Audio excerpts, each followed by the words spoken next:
We were graduating the following year and we were left with only one summer vacation. It was just a few days till the holidays were announced, so we decided to do something different and exciting. Although, at first we were really confused because there was not a single place in town that we had not visited. It rather became a mystery for us.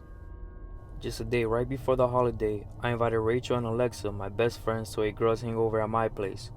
My parents were gone somewhere, so it was a kind of relief for me because we could play music aloud as we wanted. We could get drunk all night or even call our boyfriends to come over and stay the night, but we did not do anything like that.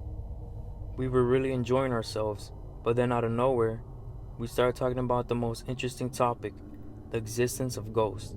They all had something terrifying to share that had happened to either their parents or their grandparents. Suddenly, Alexa excitedly said, "We are going to a haunted place this summer. I have decided," and with that, she grabbed the laptop and started searching for all such places. "Are you serious?" I inquired. With glitter in her eyes, Rachel said, "Of course. I want to experience it all myself. I want to have something solid to tell my grandchildren then." And with that, we all burst into laughter.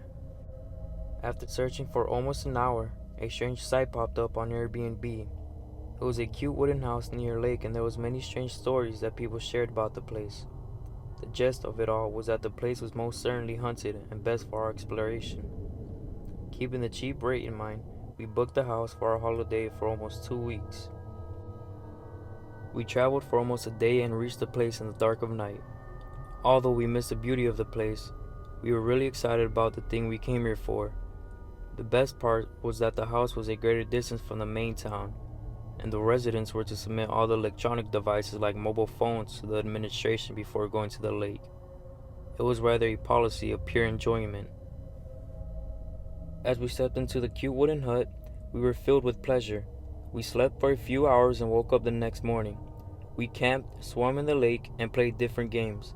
As soon as the twilight came, we went into a hut and cooked ourselves some food. Everything was going great, but then we remembered what we literally came here for. So after having dinner, we turned off all the lights and lit some candles. We sat around it but didn't know how to wake the spirits.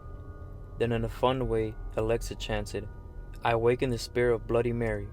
We all started laughing. Suddenly, a strong wind gushed through the open window and put off all the candles. It literally gave us some terror, but we were not afraid yet. Then, we heard a loud evil laughter. We quickly grabbed each other's arms and together we moved toward the window. There was nothing for a long time as we stared, but suddenly, a white shadow emerged out of the willow tree and with evil laughter went into the sea. We stood transfixed, looking at the spirits, thinking it's harmless, but then it emerged out of the sea with more gigantic body and ran to our hut. Alexa and Rachel quickly ran to close the windows, whereas I went to shut the door, but no physical boundaries could stop the spirit from barging into the hut. Soon the spirit, like a soft wave, entered through the window and grabbed Alexa. I could not probably see them, but their screams were definitely loud. At that moment, I could not think of anything but just acted upon my survival instinct, and I ran for my life. I ran and reached the town. Although there was no one there, I could see a church. I went straight to it, and luckily the priest was there. After knowing the whole situation, we got into the priest's car and came to the hut. Everything was silenced. I feared that Alexa and Rachel were already dead. The priest asked me to stay there, and within minutes, he came back with the captured spirit in a bottle. Alexa and Rachel were just unconscious at first, but later recovered their senses and were alright. It was something we never had experienced before, and luckily we survived it. I am pretty sure that now we all have something solid to tell our grandchildren in the future.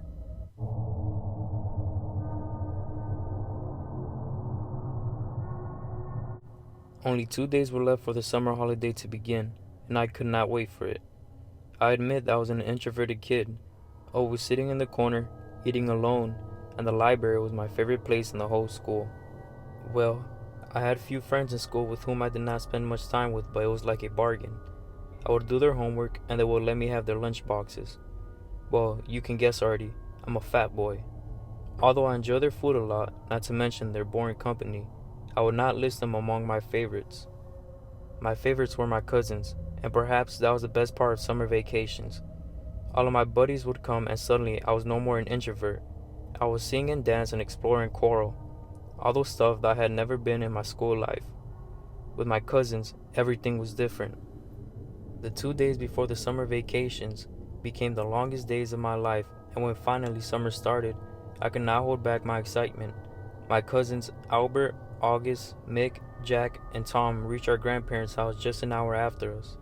Well, I forgot to tell you that we spent our holidays with our grandparents, and we loved it above all. Soon, the grandparents' dwelling, or the Richardson's house, was filled with immense noise. They kissed us, hugged us, and cooked us a lot of food. I was a die-hard fan of my granny's soup and would demand it in almost every meal of the day, but Granny never refused.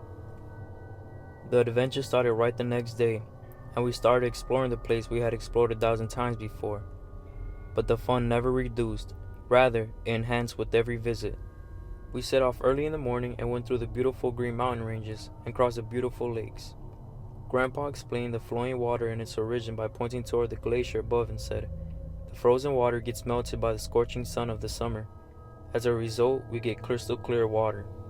As Grandpa was explaining, I and Albert noticed a stupa on top of the mountain, or rather it was an old temple. Albert's eyes glittered, and he whispered into my ears, "We must explore that place." "Aye, aye, Captain," I whispered back, and forwarded the mission to the other cousins. They all at once agreed without Grandpa noticing, but he said, "The temple you see, my children, there is a forbidden place. You must not go near it." The warning made it even more tempting, and we decided to visit the temple the same night. At night, as soon as our grandparents slept, we stealthily walked out of the house and at once ran to the same place with the help of our torches. The moon was just a day away from fullness, so the sky was lit brightly. We hiked to the temple thinking it was abandoned, but as soon as we got near it, we heard some strange chanting of verses, probably in a language we didn't understand.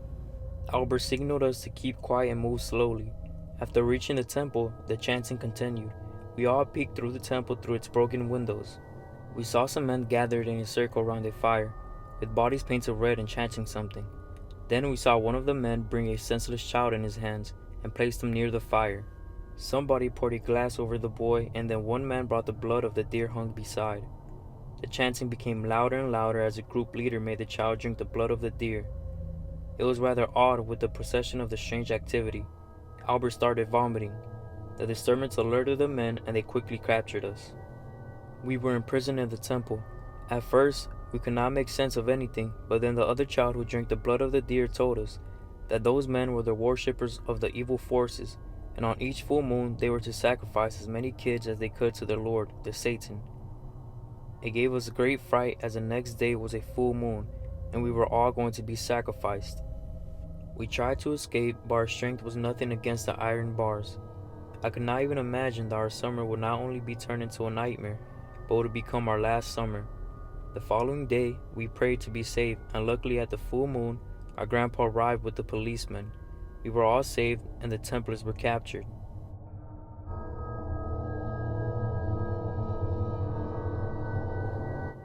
It was my last summer vacation, and my father, who was a business partner of Mr. Tate, got invited to his much-praised farmhouse. Though my father, Mr. Michael, had been Mr. Tate's business partner for almost 3 years, he never went to see the farm himself due to his busy schedule. This time, on Rebecca's constant request, Father decided to give us a visit, and as a little child, no one could really refuse her. It was rather odd that Mr. Tate never married and had no children of his own. He rather lived alone in a small hut near the farmhouse, despite the wealth he had. Rachel, my mother, would usually ask my father about the marriage of Mr. Tate, but my father had only one answer, which was, Mr. Tate had truly loved a girl named Alexa, but she died a long time ago, and he swore never to marry again. Rebecca and Father were really excited about the farmhouse, but I and Mother wanted to know about Mr. Tate. On the second week of our vacations, we packed all the relevant stuff and set off to the farmhouse. The beautiful valley in between kept us wondering about rural life. It took us almost 5 hours to reach there. Father was really glad to see his friend, Mr. Tate, already there waiting for us. Mr. Tate had prepared several foods for us. After eating and getting refreshed, we were shown to our rooms. Luckily, we were all given separate rooms. I was so happy. As I got to the room from which the whole farmhouse was visible, Rebecca, my little sister, insisted that we go see the farmhouse right away but the night had already drawn, so we could not possibly visit it right away. We had to wait for the next morning. They all retired to their rooms. In the moonlight, I stood against the window to have a look at the farmhouse. It almost made me startled to see a mother walking along with Rebecca in the farmhouse with a torch in hand. It was already really late, and walking at such an hour was nothing more than pure danger. I couldn't call out to them, as I thought it would wake my father, so I pointed my torch at them. Beneath the giant willow tree, they turned around, and quickly I signaled them to come back. Mother said something to Rebecca, and they came back immediately. Tomorrow, at breakfast, Mother told me to keep it a secret, as Rebecca wanted to go badly, as she had no other choice but to help her. That was settled, of course. I was not going to report her to anyone. As I devoured my bread, Mother jumped, saying, "There's a creepy man behind the giant tree looking straight at us." Mr. Tate turned around to have a look, but said reassuringly that there was no one except him and his cook Alec in the farmhouse. Father went out to go look for any signs of another human being, but there was no one. When we were taking a visit to the farmhouse, Mother started shouting again that the creepy man was following her and had hidden somewhere in the bushes, but there was nothing.